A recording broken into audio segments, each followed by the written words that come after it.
And then we come to the best image, okay? The Charge of the Light Brigade is a poem that I want every single person to know like the back of their hand. And everything I've said so far, really important. But into the jaws of death, into the mouth of hell, and back from the jaws of death, back from the mouth of hell. Ah, these images are just, we can say so very much. And not only that, this part of the poem compares beautifully with so many other poems that we've studied that we just have to know it really, really, really well. So first, let's categorize these images. The jaws of death, the mouth of hell. The words on each line are similar. Which words are similar? So on this line, which words from this line are similar to words from this line? You should have highlighted jaws and mouth and death and hell. Okay. The jaws and the mouth of something.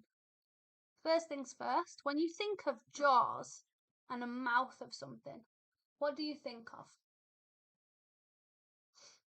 I think of like a shark. That's what comes to my head. Whenever I say, maybe actually, to be fair, that's probably because of the movie Jaws, isn't it?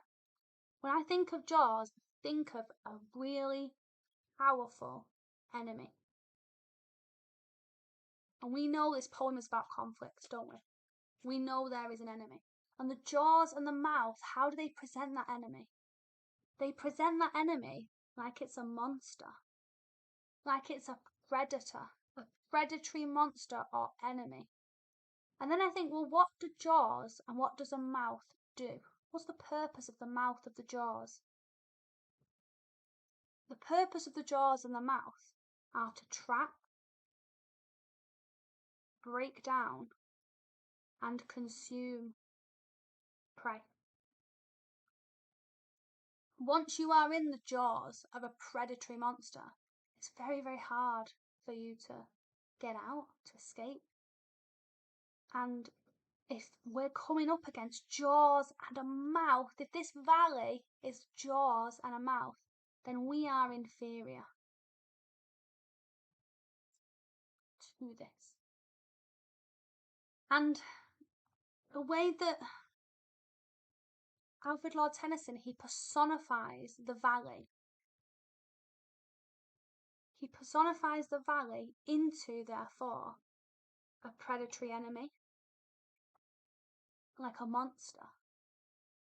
And because it's a predatory enemy that consumes us, it seems unstoppable. It seems like we can't get out of it. We can't avoid it. It's unavoidable. It's unstoppable, unavoidable, impossible to destroy or defeat.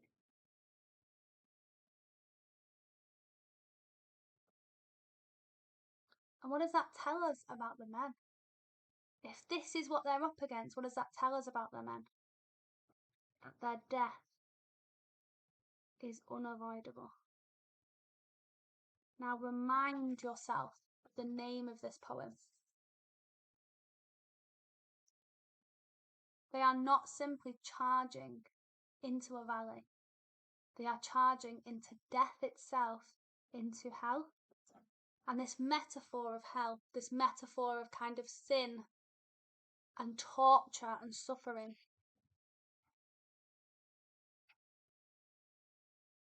tells you how frightening war is, how chaotic and painful war is, and how incredibly resilient, powerful, and brave you would have to be to march into something that is impossible to destroy, somewhere where death is unavoidable and probably inevitable.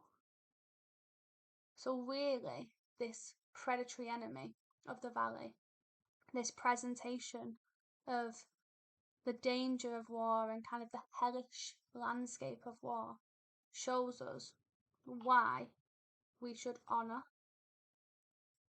support,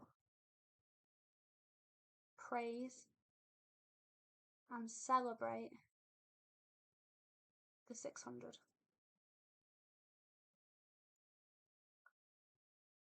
because to fight in war is an incredibly frightening thing.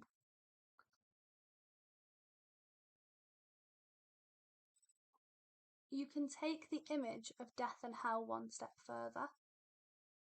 So if the valley itself is personified into jaws and a mouth, then who do the jaws and the mouth belong to? Death and hell? Tennyson is comparing war to death itself, to hell itself. It's almost like death and hell are the inescapable predators ready to consume the men. And not just consume them with jaws and a mouth, to attack them, to rip them, to tear them apart. And this imagery, although it tells us to honour, support, praise and celebrate the 600, it does create a fear of war itself. He is not saying that war is good or that war should happen, but he is saying that we should praise the men who do fight in war, men at this time because of the time. We should praise and celebrate the people who fight in war because it is so frightening.